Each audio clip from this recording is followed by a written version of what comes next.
کاشانۂ بصیرت ایک ایسا یوٹیوب چینل جس پر ہر قسم کی دینی کتب بالخصوص محروم بصارت افراد کے لیے آڈیو اور ویڈیو فارمیٹ میں دستیاب ہیں اور بالعموم تمام مسلمان برادران و خواہران کے لیے دستیاب ہیں۔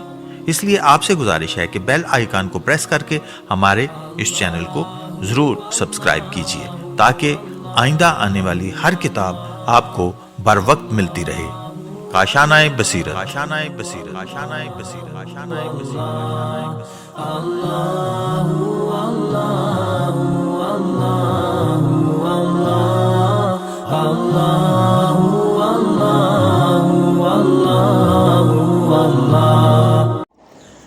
اعوذ باللہ من الشیطان الرجیم، بسم اللہ الرحمن الرحیم۔ رب اشرح لی صدری ویسر لی امری واحلل عقدۃ من لسانی یفقہوا قولی۔ اللہم صلی علی محمد وآل محمد وعجل فرجہم۔ کاشانۂ بصیرت کے انتہائی محترم اور معزز سامعین، السلام علیکم ورحمۃ اللہ وبرکاتہ۔ میں زہرا علی آپ کے سامنے حاضر ہوں کتاب ملاقات با امام زمانہ علیہ السلام کی جلد نمبر 1 کے اس پارٹ نمبر 7 کے ساتھ۔ پیج نمبر ہے 148، حکایت نمبر ہے 26۔ آغاز کرتے ہیں۔ اللہ تعالیٰ کے ایک دوست نے میری رہنمائی کی تھی کہ اپنی مرادیں حاصل کرنے کے لیے زیارت سلام اللہ الکامل التام کو پڑھا کرو۔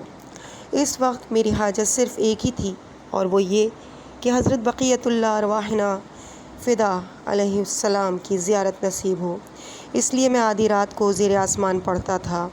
اس زیارت کو بعنوان استغاثہ حضرت امام زمانہ علیہ السلام مفات الجنان میں ذکر کیا گیا ہے۔ تمام آداب اور شرائط کے ساتھ میں اسے پڑھتا تھا۔ جس وقت اس زیارت کے ان جملوں یعنی یا مولایا یا صاحب الزمان یا ابن رسول اللہ حاجتی کذا و کذا پر پہنچتا تو لفظ کذا و کذا کی جگہ اپنی حاجت بیان کرتا۔ میں کہتا تھا کہ حاجتی رؤیتک و صحبتک، یعنی میری حاجت آپ کا دیدار اور آپ کی خدمت میں حاضر ہونا ہے۔ اسی طرح جب زیارت کے آخر میں اپنی حاجت طلب کرنے کا ذکر ہوتا، وہاں بھی میں اپنی حاجت ہی بیان کرتا۔ یہاں تک کہ ایک دن شب جمعہ کو آدھی رات کے وقت مشہد مقدس میں مسجد گوہرشاد میں تقریباً رات کے 12 بجے یہی زیارت پڑھنے میں مشغول تھا۔ شاید مبالغہ نہ ہو، اس وقت صحن میں صرف میں ہی تنہا تھا، یا مسجد کے چراغ روشن تھے، یعنی میرے سوا کوئی شخص نہیں تھا۔ میں اس وقت نہایت توجہ کے ساتھ نماز استغاثے کے بعد اس زیارت کو پڑھ رہا تھا۔ جب میں نے ان الفاظ پر میں پہنچا یا مولایا یا صاحب الزمان یا ابن رسول اللہ حاجتی رؤیتک و صحبتک، یعنی میرے مولا واقع میری حاجت فقط آپ کا دیدار ہے، تو میں نے دیکھا کہ ایک بہت خوبصورت جوان نورانی شکل اور علماء کے لباس میں قبلے والے دروازے کی طرف سے گنبد کی ساتھ والے راستے سے دائیں طرف سے مسجد میں داخل ہوا۔ میں نے اسے دیکھتے ہی تقریباً یقین پیدا کر لیا کہ وہ حضرت بقیت اللہ علیہ السلام ہی کی ذات ہے، اس لیے باقی زیارت کو ترک کر دیا اور اس سید کے نزدیک ہوا۔ وہ بھی میری طرف متوجہ ہوئے بغیر اپنے سر کو نیچے جھکائے ہوئے حرم مقدس کی طرف جا رہے تھے۔ ان کا روب اور جمال مجھے مائنے ہوا، لہٰذا کوئی گفتگو نہ کی۔ میں بھی ان کے پیچھے حرم کی طرف روانہ ہوا۔ اپنے دل میں سوچ رہا تھا کہ کیسے یقین پیدا کروں کہ یہ سید حضرت بقیت اللہ روح الفدا ہی ہیں۔ آخر وہ میرے سامنے کھڑے ہو کر زیارت پڑھنے میں مشغول ہوئے۔ میں نے چند لحظہ غفلت کی تو پھر انہیں نہیں دیکھا۔ حکایت نمبر 27، پیج نمبر 150۔ آیت اللہ آقا شیخ حاجی محمد علی عراقی حوزہ علمیہ قم کے بزرگ علماء میں ہیں۔ ان کے علم اور تقوی میں کسی کو شک نہیں۔ مؤلف کتاب گنجینہ دانش مندان جلد نمبر 2 صفحہ نمبر 64 پر نقل کرتا ہے کہ منگل کی رات 1393 ہجری قمری 26 ربیع الثانی مؤلف کے لیے بیان فرمایا۔ میری بیٹی حجت الاسلام آقا حاج عراقی کی زوجہ ہے، چاہتی تھی کہ مکہ مکرمہ حج کے لیے جائے اور ڈرتی تھی کہ حاجیوں کے ہجوم کی وجہ سے طواف کعبہ کا کاملاً راحت کے ساتھ انجام نہ دے سکے گی۔ میں نے اسے کہا اگر تو یا حفیظ و یا علیم کا ذکر کرتی رہے گی تو اللہ تعالیٰ تیری مدد کرے گا۔ وہ مکہ مکرمہ پہنچی، حج اور زیارت کے بعد واپس وطن لوٹی۔ ایک دن میرے سامنے بیان کیا، میں نے اس ذکر کی وجہ سے بحمدللہ اپنے اعمال حج بالکل آرام کے ساتھ ادا کیے۔ حالانکہ ایک دن طواف کے وقت کچھ سوڈانیوں کا بہت ازدحام تھا۔ طواف شروع ہونے سے قبل میں فکر کر رہی تھی کہ اس ہجوم میں آج کیسے طواف کروں گی۔ افسوس ہے کہ میرے ساتھ محرم بھی کوئی نہیں جو میری حفاظت کرے تاکہ لوگ میرے اوپر نہ گریں، شانہ وغیرہ نہ لگے۔ اسی سوچ میں تھی کہ اچانک میں نے ایک آواز سنی، کسی نے مجھ سے کہا حضرت امام زمانہ علیہ السلام کا وسیلہ طلب کرو تاکہ راحت کے ساتھ طواف انجام پا سکے۔ میں نے پوچھا امام زمانہ کہاں ہیں؟ جواب ملا یہی آقا و مولا ہیں جو تیرے پاس سے گزر رہے ہیں۔ میں نے دیکھا میرے آگے ایک سید بزرگوار چل رہے ہیں اور اس کے ارد گرد تقریباً 1 میٹر جگہ خالی ہے، کوئی آدمی اس جگہ میں نہیں داخل ہوتا۔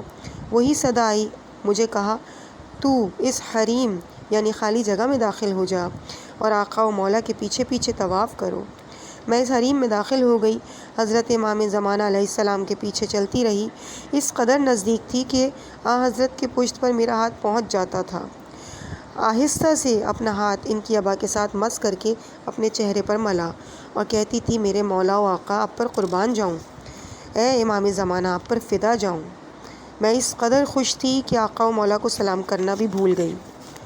مختصر یہ کہ میں نے طواف کے ساتھ چکر اسی طرح آرام و سکون کے ساتھ پورے کیے۔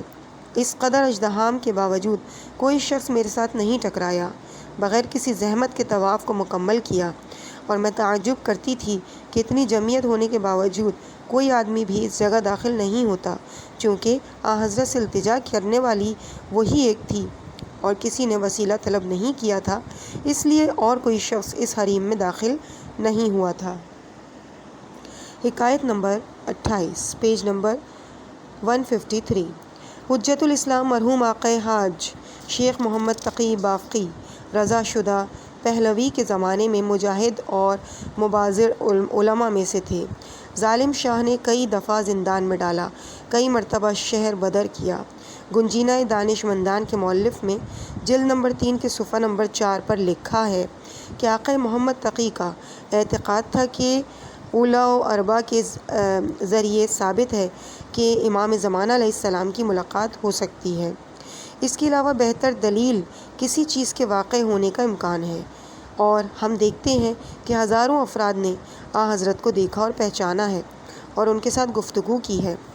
مؤلف مذکورہ کتاب نے اس کلام کو وضاحت کے ساتھ بیان کرنے کے بعد مرحوم شیخ محمد تقی بافقی سے اس موضوع کے بارے میں چند حکایتیں درج کی ہیں۔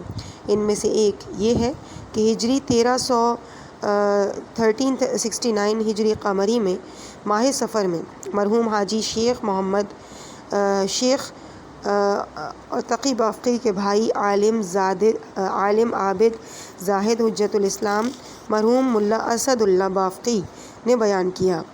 میرا بیان کئی مرتبہ امام زمانہ علیہ السلام کی خدمت میں پہنچا ہے۔ واقعات مجھے بیان کیے تھے اور فرمایا تھا جب تک میں زندہ ہوں کسی کے سامنے بیان نہ کرنا۔ اب چونکہ وہ دنیا سے چلے گا اس لیے آپ کے سامنے چند واقعات بیان کرتا ہوں۔ ان واقعات میں سے ایک واقعہ یہ ہے کہ وہ خود فرماتے تھے کہ میں نے ارادہ کیا کہ نجف اشرف سے پیدل مشہد مقدس حضرت امام رضا علیہ السلام کی زیارت کے لیے جاؤں۔ سردیوں کا موسم تھا، نجف اشرف سے چلا، ایران میں داخل ہوا۔ راستے میں پہاڑ، بڑے بڑے پہاڑی درے راستے میں موجود تھے۔ برف باری بھی بہت زیادہ ہو چکی تھی۔ ایک دن سورج غروب ہونے کو تھا، ہوا بہت سرد تھی، صحرا برف باری کی وجہ سے سفید ہی سفید تھا۔ میں ایک قہوہ خانے کے نزدیک پہنچا، دل میں خیال کیا کہ آج کی رات یہیں بسر کروں اور صبح اپنے سفر کو شروع کروں گا۔ قہوہ خانہ گردنا کے نزدیک تھا، قہوہ خانے میں داخل ہوا۔ میں نے دیکھا کہ کچھ کرد یزیدی قہوہ خانے میں بیٹھ کر لہو و لعب میں مشغول ہیں، جوا کھیل رہے ہیں۔ میں نے خیال کیا کہ خدایا اب کیا کروں، ان کو نہی عن المنکر بھی نہیں کر سکتا، اور میں بھی اس حالت میں ان کے ساتھ نہیں بیٹھ سکتا، اور موسم سخت سرد ہے، اندھیرا چھا رہا تھا۔ میں قہوہ خانے میں کے باہر کھڑا یہی سوچ رہا تھا کہ ایک آواز آئی، محمد تقی ادھر آؤ، اور ادھر چلا جہاں سے آواز آئی تھی۔ ایک باعظمت شخص کو دیکھا، وہ کھجور کے سرسبز درخت کے نیچے بیٹھے تھے۔ مجھے اپنی طرف بلایا، میں نے ان کے نزدیک جا کر سلام کیا۔ انہوں نے کہا کہ محمد تقی، وہ تمہارے بیٹھنے کی جگہ نہیں ہے۔ میں اس درخت کے نیچے پہنچا، جہاں تک اس درخت کی حد تھی وہاں ہوا بالکل نرم ملائم تھی، انسان بالکل آرام کے ساتھ بیٹھ سکتا تھا، یہاں تک کہ اس درخت کے نیچے زمین بھی خشک تھی، جبکہ باقی صحرا برف سے پر تھا۔ اتنی سردی تھی کہ انسان کی موت یقینی تھی۔ بہرحال وہ رات حضرت بقیت اللہ علیہ السلام کی خدمت میں بسر کی، اور قرآن سے معلوم ہوا کہ حضرت ولی العصر علیہ السلام قرآن سے معلوم ہوا کہ حضرت میں اپنی لیاقت کے مطابق حضرت کے وجود مقدس سے استفادہ کیا۔ صبح نمودار ہوئی، صبح کی نماز حضرت کے ساتھ پڑھی۔ حضرت نے فرمایا کہ اب موسم ٹھیک ہے، سفر شروع کریں۔ میں نے عرض کی آپ اجازت دیں تو میں چاہتا ہوں ہمیشہ آپ کی خدمت میں رہوں اور آپ کے ساتھ ہی چلوں۔ انہوں نے فرمایا کہ تجھ میں قدرت نہیں کہ میرے ساتھ آئے۔ میں نے پوچھا اس کے بعد کہاں آپ کی خدمت میں حاضر ہونے کا شرف حاصل ہوگا؟ انہوں نے فرمایا کہ میں اس سفر میں 2 مرتبہ تجھے دکھوں گا اور میں تیرے پاس آؤں گا۔ پہلی مرتبہ قم میں ملاقات ہوگی، دوسری مرتبہ سبز وار کے نزدیک، اس کے بعد اچانک آنکھوں سے غائب ہوگی۔ میں نے حضرت کے دیدار کے شوق میں قم تک بہت تیز سفر کیا، اپنی جان کا صحت کا بھی خیال نہیں کیا، متواتر چلتا رہا، یہاں تک کہ چند دنوں میں قم پہنچ گیا۔ حضرت بی بی معصومہ قم سلام اللہ علیہا کی زیارت کے لیے نیز حضرت کے ملاقات کے انتظار میں قم میں قیام کیا، لیکن حضرت کی زیارت کا موقع نہ ملا۔ قم سے چل پڑا، لیکن ابھی اس کی بے سعادتی اور کم توفیقی کی وجہ سے بہت پریشان تھا۔ ایسا موقع اس سے قبل ہاتھ سے نہیں کھویا تھا۔ تقریباً 1 ماہ کا سفر کرنے کے بعد سبزوار شہر کے نزدیک پہنچا۔ جب دور سے سبزوار شہر نظر آیا، دل میں سوچا وعدہ خلافی کیوں ہوئی ہے، قم مقدس میں بھی حضرت کی خدمت میں پہنچنے کا موقع نصیب نہیں ہوا، اور اب اس شہر میں بھی محروم ہی رہا ہوں، حضرت کی خدمت میں بھی نہیں پہنچ سکا۔ اس فکر میں تھا کہ گھوڑے کے سموں کی آواز کانوں تک پہنچی۔ میں نے پلٹ کے دیکھا تو حضرت امام ولی العصر علیہ السلام گھوڑے پر سوار تھے اور میری طرف آ رہے تھے۔ جب میری نظر حضرت پر پڑی تو وہیں کھڑے ہو گئے، مجھے سلام کیا، میں نے جواب دیا اور عقیدت اور خلوص کا اظہار کیا۔ میں نے عرض کیا، مولا و آقا، آپ نے وعدہ کیا تھا کہ قم میں ملاقات ہوگی، لیکن آپ کی زیارت سے محروم رہا۔ انہوں نے فرمایا، محمد تقی، میں فلاں رات فلاں وقت تیرے پاس قریب آیا تھا، تو میری پھوپھی حضرت معصومہ سلام اللہ علیہا کے حرم مقدس سے باہر نکلا تھا۔ تہران کی رہنے والی ایک عورت اس سے مسئلہ پوچھ رہی تھی، تو نے اپنے سر کو نیچے جھکایا ہوا تھا اور اسے مسئلے کا جواب دے رہا تھا۔ میں تیرے پہلو میں کھڑا تھا، تو نے توجہ نہ کی اور میں چلا گیا۔ حکایت نمبر 29۔ مرحوم آیت اللہ آقائے حاج شیخ محمد تقی بافقی رحمۃ اللہ علیہ اس قدر حضرت امام علیہ السلام کے ساتھ ارتباط رکھتے تھے، اور یہ رابطہ اتنا قوی تھا کہ جس وقت کوئی حاجت پیش آتی فوراً مسجد جمکران میں تشریف لے جاتے اور اپنی مرادیں حضرت سے پا لیتے۔ اس اعتبار سے کامل الایمان تھے۔ گنجینہ دانشمندان کے مؤلف نے حوزہ علمیہ قم کے علماء میں سے ایک عالم دین سے نقل کیا کہ حضرت آیت اللہ حاج سید محمد رضا گل پائگانی نے فرمایا کہ حضرت آیت اللہ آقائے شیخ حاجی عبد الکریم حائری موسس حوزہ علمیہ قم کے زمانے میں 400 طلبہ حوزہ علمیہ قم میں موجود تھے۔ انہوں نے اکٹھے ہو کے مرحوم حاجی شیخ محمد تقی بافقی سے سردیوں والی آبا کا تقاضا کیا۔ آقا محمد تقی نے آیت اللہ عبد الکریم کی خدمت میں گزارش کی۔ شیخ عبد الکریم حائری نے کہا 400 ابا کہاں سے لے آئیں؟ آقا محمد تقی بافقی نے کہا حضرت امام زمانہ سے لیں گے۔ حاج شیخ عبد الکریم حائری نے فرمایا میں ایسا وسیلہ ہی نہیں رکھتا کہ حضرت سے لے سکوں۔ آقا بافقی نے کہا میں انشاءاللہ حضرت سے لے لوں گا۔ آقا شیخ محمد تقی بافقی شب جمعہ مسجد جمکران تشریف لے گئے۔ حضرت کی خدمت میں پہنچے۔ آقا بافقی نے جمعے کے دن آقا شیخ عبد الکریم حائری کی خدمت میں عرض کی کہ حضرت صاحب الزمان علیہ السلام نے وعدہ کیا ہے کہ کل بروز ہفتہ 400 ابا عنایت کریں گے۔ ہفتے کے دن ایک تاجر 400 ابائیں لے کر آ گیا جو تمام کی تمام طلباء میں تقسیم کر دی گئی۔ حکایت نمبر 30۔ حضرت حجت الاسلام والمسلمین آقا شیخ مہدی معزی نے فرمایا کہ مرحوم حاج شیخ مرتضیٰ زاہد نے بیان کیا آقا زاہد تہران کے پاک باز علماء میں سے تھے۔ انہوں نے بیان کیا کہ حضرت عبد الکریم محمودی شبہائے جمعہ حضرت ولی العصر علیہ السلام کی خدمت میں حاضر ہوتے تھے۔ وہ کہتا تھا کہ شب جمعہ شہر رے میں جناب حضرت عبدالعظیم کے حرم کے صحن مطہر میں حضرت بقیت اللہ ارواحنا فدا کی خدمت میں حاضر ہوا۔ انہوں نے مجھے فرمایا کہ سید کریم آؤ اکٹھے مل کر اپنے جد امجد حضرت علی بن موسیٰ رضی اللہ علیہ السلام کی زیارت کے لیے چلیں۔ اس نے کہا کہ میں نے حضرت کے ساتھ مل کر چند قدم رکھے ہی تھے کہ حضرت امام رضا علیہ السلام کی حرم کے صحن میں پہنچ گئے تھے۔ میں نے حضرت کے ساتھ مل کر زیارت کی اور اسی طرح پھر تہران لوٹ گئے۔ پھر حضرت ولی العصر علیہ السلام نے فرمایا آؤ اکٹھے مل کر حاجی سید علی مفسر کی قبر کی زیارت کے لیے چلیں۔ یہ قبر حضرت امام زادہ عبداللہ کے حرم کے صحن میں ہے۔ حضرت کے ساتھ مل کر جب میں زیارت کے لیے وہاں گیا تو دیکھا کہ اس مرحوم کی روح قبر کے کنارے حضرت کی بارگاہ میں اظہار عقیدت کر رہی ہے۔ بعد میں سید علی نے مجھ سے کہا سید کریم حاجی شیخ مرتضیٰ زاہد کو میرا سلام پہنچا دینا اور اسے کہنا کہ حضرت حق دوستی کیوں نہیں ادا کرتے، میری زیارت کے لیے تو نہیں آتے، کیوں مجھے بھلا دیا ہے۔ امام زمانہ علیہ السلام نے سید علی کو فرمایا کہ حاجی شیخ مرتضیٰ کچھ تکلیف میں مبتلا ہیں، اس لیے اسے سمجھ میں اس کی نیابت میں آیا کرو۔ حکایت نمبر 31۔ شیعوں کے بزرگ مراجع اعظام میں سے ایک مرحوم آیت اللہ عظمی آقا سید ابو الحسن اصفہانی ہے۔ آقا سید ابو الحسن اصفہانی زعیم اعظم، فقیہ موید، زمام دار التشیع، مراجع اعلی دینی میں سے ایسی شخصیت گزرے ہیں جو بلا واسطہ حضرت صاحب الزمان علیہ السلام سے فیض حاصل کرتے تھے۔ تائیدات غیبی سے ان کی دستگیری ہوتی تھی۔ حضرت امام زمان علیہ السلام کی غیبت کبریٰ کے طویل زمانے میں ان کی خدمات، کرامات اور باہرات، سخاوت اور احسانات عجیبیہ، کیاست و فراست، بہترین اخلاق اور روز روشن کی طرح تھا۔ باقی کرامات کے علاوہ ایک کرامت اس زعیم امت نائب بزرگ دار کے لیے توقیع شریف ہے کہ حضرت نے آقا اصفہانی کے لیے صادر فرمائی، اس وسیلے سے اپنی عنایت خاصہ کے تحت قرار دیا۔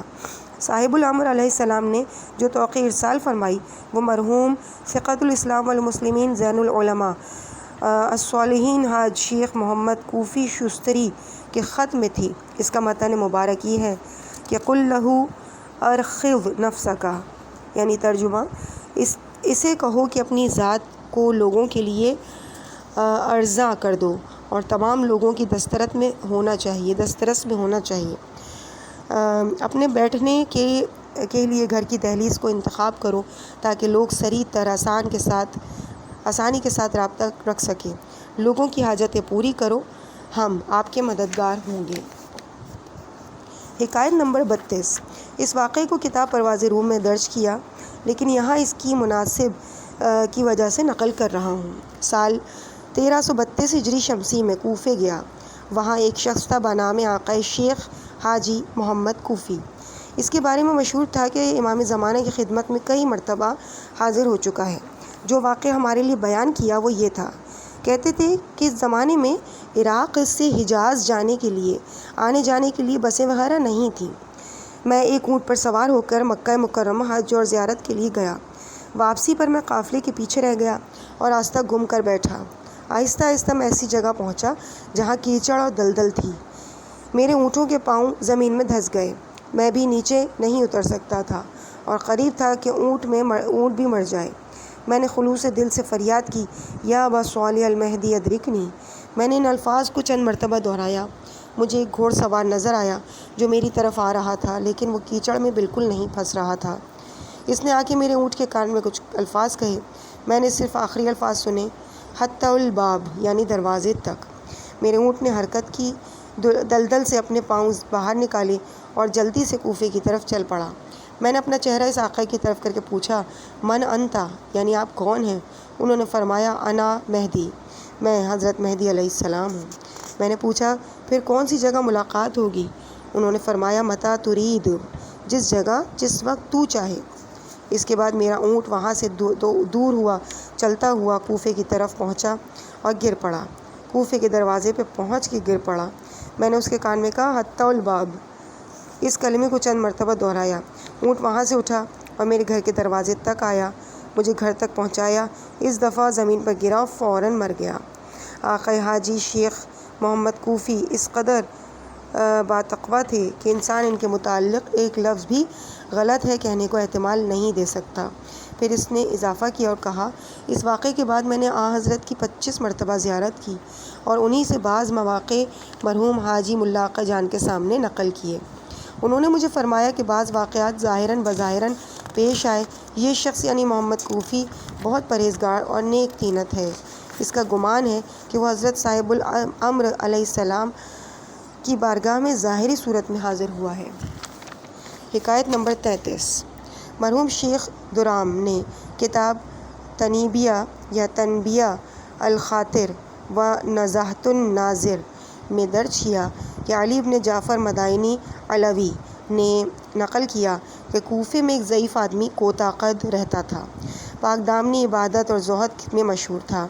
ایک دن میں اپنے والد بزرگوار کی مجلس میں بیٹھا تھا اور اس ضعیف آدمی نے میرے والد بزرگوار کی خدمت میں واقعہ بیان کیا۔ وہ واقعہ یہ ہے کہ ایک رات کو میں مسجد جعفری میں تھا۔ کوفے کی پشت کی طرف یہ قدیم مسجد واقع تھی۔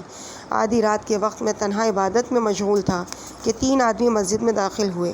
جب مسجد کے درمیان میں پہنچے، ان میں ایک شخص نے بیٹھ کر زمین پر ہاتھ مارا۔ اچانک وہاں سے پانی کا چشمہ جاری ہو گیا۔ پھر اس نے وضو کیا اور 2 آدمیوں کو حکم دیا کہ آپ بھی وضو کریں۔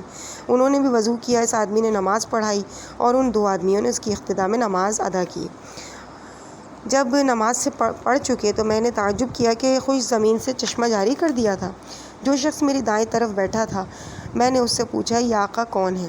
اس نے جواب دیا، یہ آقا امام زمانہ حضرت صاحب الامر امام زمانہ علیہ السلام حضرت امام حسن عسکری علیہ السلام کے فرزند ہیں۔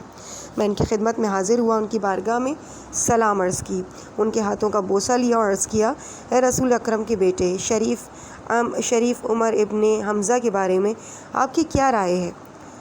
کیا وہ ایک سادات کا فرد ہے؟ کیا وہ حق پر ہے؟ حضرت نے فرمایا، وہ اس وقت حق پر نہیں ہے، لیکن اسے ہدایت نصیب ہوگی۔ وہ اس وقت تک نہیں مرے گا جب تک اسے میری زیارت نصیب نہ ہو۔ علی ابن جعفر مدائنی بیان کرتا ہے کہ میں نے اس واقعے کو پوشیدہ رکھا۔ کافی مدت گزر چکی ہے اور شریف عمر ابن حمزہ فوت ہو چکا ہے اور مجھے معلوم نہیں کہ اسے مرنے سے پہلے حضرت بقیت اللہ علیہ السلام کی زیارت نصیب ہوئی یا نہیں۔ ایک دن میں اس ضعیف آدمی کی خدمت میں پہنچا جس نے میرے والد بزرگوار کی خدمت میں واقعہ نقل کیا تھا۔ میں نے اس انداز میں مخاطب کیا جیسے کوئی منکر ہو، مگر آپ نے نہیں کہا تھا کہ شریف عمر ابن حمزہ اس وقت تک فوت نہیں ہوگا جب تک امام زمانہ کی زیارت نہ کرے؟ اس نے مجھے جواب دیا، تجھے کہاں سے معلوم ہوا کہ وہ حضرت کی خدمت میں حاضر نہیں ہو سکا؟ اور اس کے بعد ایک دفعہ شریف عمر ابن حمزہ کے بیٹے کی خدمت میں بیٹھا تھا تو اس نے بیان کیا کہ وہ شریف ابو المناقب کے نام سے مشہور تھا، اور اس نے کہا، جس وقت میرے والد بزرگوار مریض تھے، ایک رات میں ان کی خدمت میں حاضر تھا۔